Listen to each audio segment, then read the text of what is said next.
Welcome everybody to today's Alpha SC2 Team League game, and we're here with the round of 8 in the EU Pro League final, playoffs, not finals, it's the playoffs round of 8.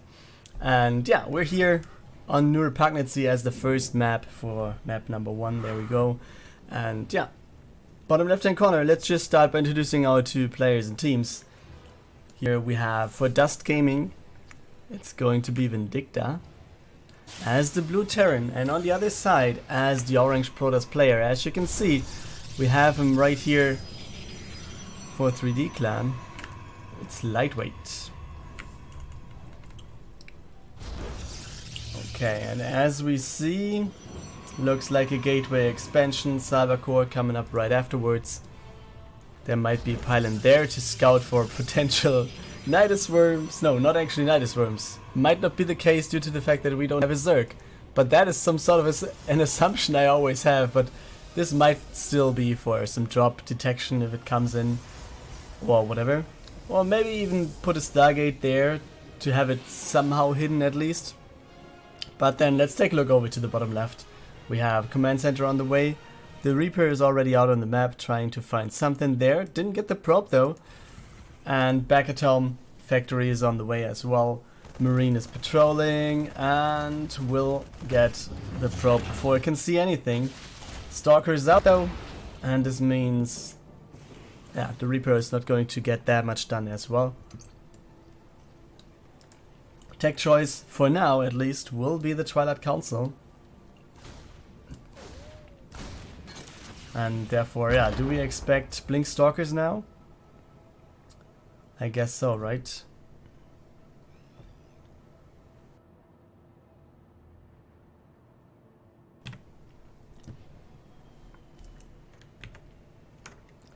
So, production. We have Blink, yeah. So, Blink Stalkers, it will be on the other side. First Widow Mine coming out, as well as the starport being on the way now. And then, yeah, other than that, it's just some scouting here and there. Some build-up process for both players, and I guess everything's will be fine here. Stalker. Oh, nice move there. Nice KD8 charge, actually.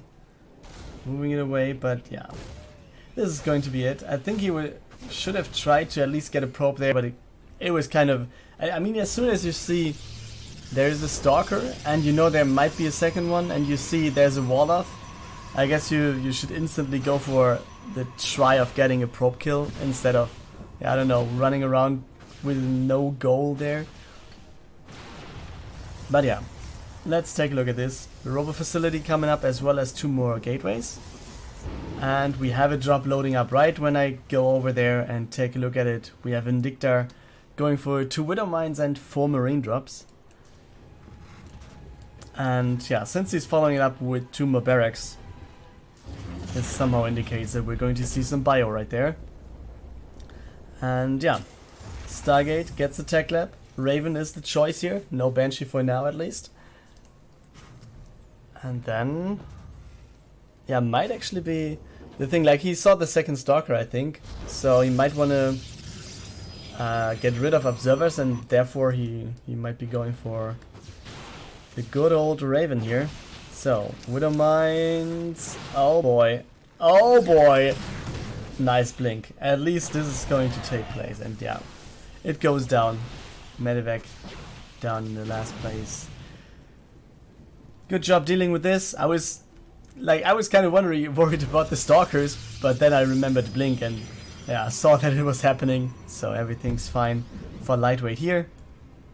And yeah, he's taking the worker lead, he's taking the army lead. He's going for the robotics bay now, but might he be going for Colossus? I think so, right? Shouldn't be going for Disruptors right away. I think that would be, yeah, the move for another time. But now it seems like he wants to pressure a little bit. Blink is active, so he can just trade some shield damage and yeah, get something done here. Waste some resources of his opponent. Doesn't want to lose that many Stalker energy though. Yeah, I mean, every resource you can just take away from your opponent, I think is a good one. Guess that was the Observer, right? Yeah, Observer was there on the high ground, taken out. Raven obviously sees that, Behind this, actually, lightweight going for another expansion. So third base on the way, while we have no... Okay, and as I say this, we have a third command center starting. And yeah, you see this one happening. There's a drop with 4 Marauders, 8 Marines, and the Raven actually going across the map. And the bunker goes down, so let's see how scary this is going to be. Because how much do we have at home? I mean, lightweight kind of needs to see that there's not everything at home. And so you might anticipate this somehow. Oh yeah, and he was sending in the lower stalkers. So we have the drop right there at the third base, and this should be sacrificed, right? He's actually losing his stalker. I think he's overcommitting here just a bit. I think he could have just dealt some more damage and then, yeah, teleported back home. I mean, he couldn't save this one at all. I don't think that this was possible. But I think he could have just taken down at least some of the units. Okay, there's the medivac and it will go down. Blinks forward, and with the blink there, oh, the force fields were very, very necessary here to kind of get away from this. But you see the Marauders, oh boy, they're dealing damage, and the anti-armor missile is doing a good job as well. But now we have, yeah, the Matrix right there on top of the Colossus, and this actually looks pretty bad here for lightweight. So let's see if he can save this. Matrix is over. We have all these zealots right there at the front, but oh boy, they have no armor there due to the missile. And now let's see if it's actually too much. Vindicta having the better army supply, rallies over his units, and we have him pushing forward.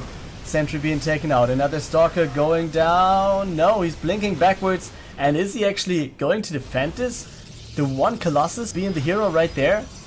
Can that be the case? Oh, the Raven going down is a good catch here for lightweight. And it seems like Vindicta just decides to go back home completely. We have a Protoss with a good number of workers, with +1 finished, and with at least one Colossus, but yeah, is it going to be everything here? Not sure though. Let's see what he's going to build up behind this. Second starport coming up actually, with a reactor, so we're going to see a lot of Vikings, I feel. And behind this we actually have the third base going on, or starting again for lightweight. As you can see right there. And another drop going to the main base soon, as well as a hit squad that might be hitting for the third base. Third command center for Vindicta has been flown over in the meantime, so therefore, yeah, he's mining there already. Hasn't built the refineries, but still should be kind of fine. And this could actually be a pretty nice catch here. And also, this is moving the army out of position, which is not to be underestimated, because there's nothing in the main base. So let's see what he's going to do here. Robotics Bay going to go down, and what else is he going to do?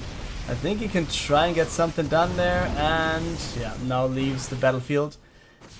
Loses one of the medivacs though. Oh boy, this was close, but the long range shot of the Stalker just got it done. Okay, scan goes down.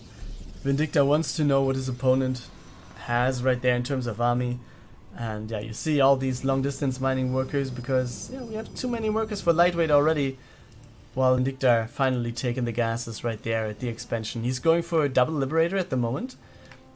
He does not have the Liberator upgrade though. Not yet at least. Armory coming up for him as well. +1 armor on the way. Submarines, sensor tower also coming up. So yeah, he's preparing for later stages right there. And on the other side, lightweight has some sort of an army squad in the main base. Wants to be safe against any drops, going for +2 upgrades right there. And yeah, having 2 forges to research instead of just one engineering bay that is over here. And he's actually building a second one right there. So Vindicta wants to get this done a little bit faster, I mean the upgrades at least. And it's a lot of Marauders here. And that's actually what you need. Marauders and Vikings against Colossus, that's some sort of a good composition, I feel. And yeah, he's moving out again, trying to make something work, but due to the army supply and upgrades, now would be a good time.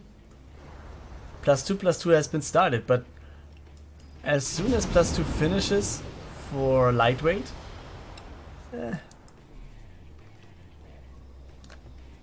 let's see how this fight is actually going to be.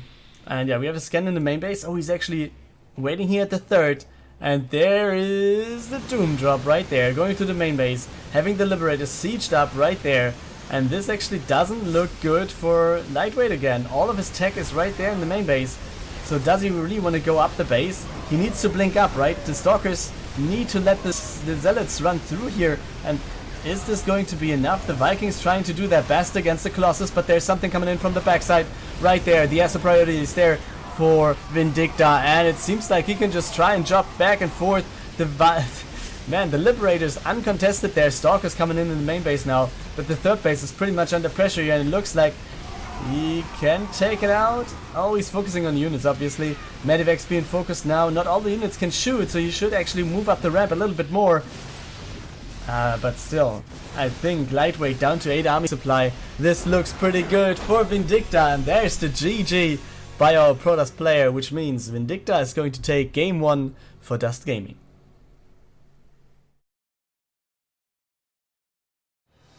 Yes, and we're here on Abbadon, bottom left hand corner, representing DuSt Gaming. Right here we have a light. His opponent right there, representing 3D Clan. This is Sunset as the purple Zerg. So ZVZ time, guys. Like back in the days when we just had only Zergs in every game here. But let's see what the guys bring to the table. Will we see any Nidus Worms right here? Don't know.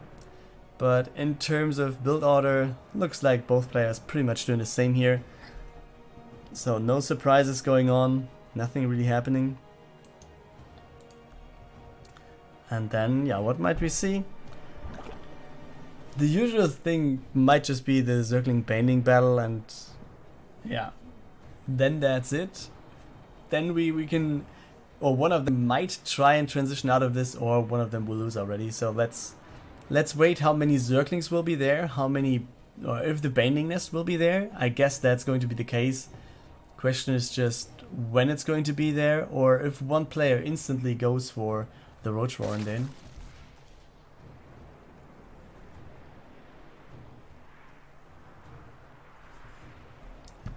So, yeah, first Zergling is coming over actually for Sunset.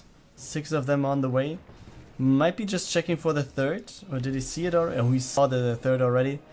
Therefore, yeah, he's sending over his Zerglings, but yeah, we have 2 and a Queen, and I think if they just go down and some more are in production, and everything has been scouted by the Overlord already anyways. So, third base shouldn't be in danger here. Yeah, you see, it's enough.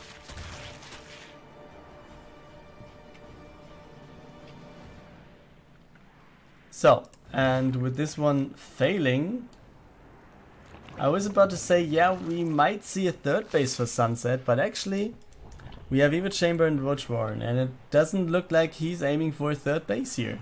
Is he actually just going for roaches and then just pressure into this off of 2 bases? For now, it looks like that's the case. I mean, his worker count is okay-ish. I mean, obviously you can saturate just a little bit more, but building the third base already would be a good call to just have it finished when everything's set up. And yeah, you see speed is finished for Light, which makes the defense pretty easy. And oh boy, that's what I was mentioning before, guys. We don't only have a ro8, but also it's time for some Nidus, guys. So yeah, he's bringing his Overlord in position right there to the top left, so you can see the main base. He also has an Observer and Overlord right there, and therefore, yeah, 2 positions where we have Nidus coming in, I guess. But yeah, let's wait for that. Queen's getting in first, obviously. Nidus coming up. Oh, boys. Oh, did he see it already? Yes, he did. But where is his units? His units are on the other side, and there's a full wall, so I think he's going to be fine. Now we have all of this getting into the main base, and there's the instant GG. Wow, here we go. Sunset with the Nidus taking this game, equals out the series 1-1.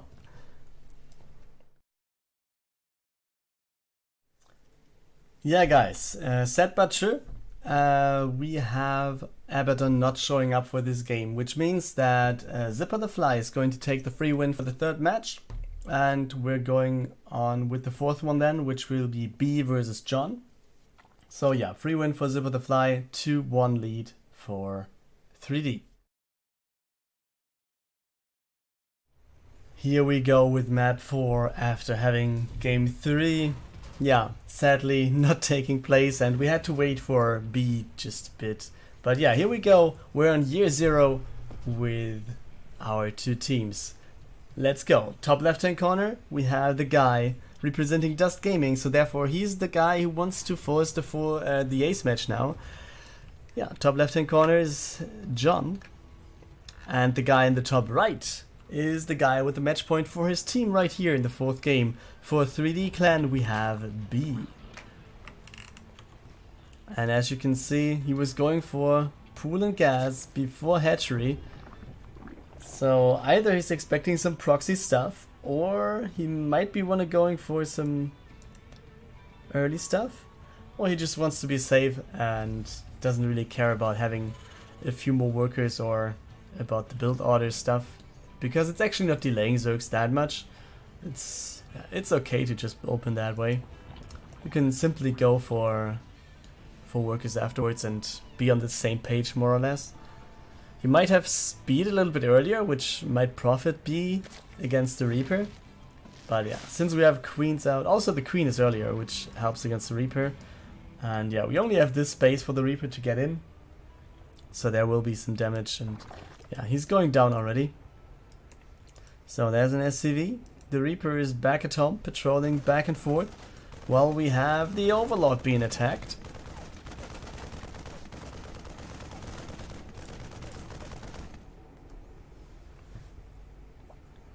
Yeah, so nothing happening there. Zergling's waiting over here. Still we have the Reaper patrolling. And yeah, now the question is, will it be a 2-base play?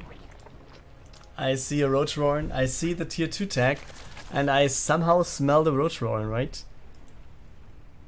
I mean, there's something in the air right here. And yeah, with no 3rd base, I mean, 3 minutes is not the usual 3rd base timing, especially if you go for pool and gas before hatch. But still, I think, yeah, in like 30 seconds or something, he should be going for it. And I think, yeah, we have the Reaper incoming.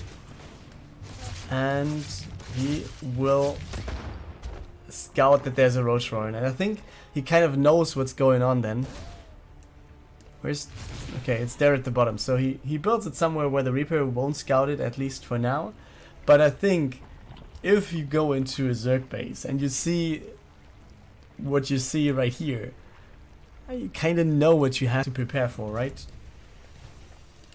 And yeah, the Marine forces the Overlord away already. But will it be enough?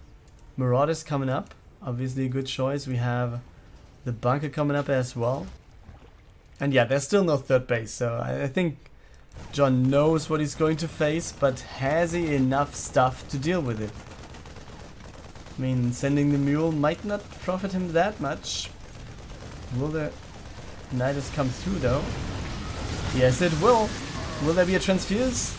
Yes, there will be a transfuse, and it doesn't really matter. The Nidus goes down. Nevertheless, we have all these units right here in the base of John, and I think this is going to be the end of it, because we have only 4 army supply left, and B is just pressuring forward. Yeah, there's a tank coming, but the tank is going down instantly. All these workers falling left and right. The queens transfusing each other, and the GG has been called right here by John. And therefore, we have the 3-1 victory for 3D Clan, and so therefore they're advancing to the semifinals.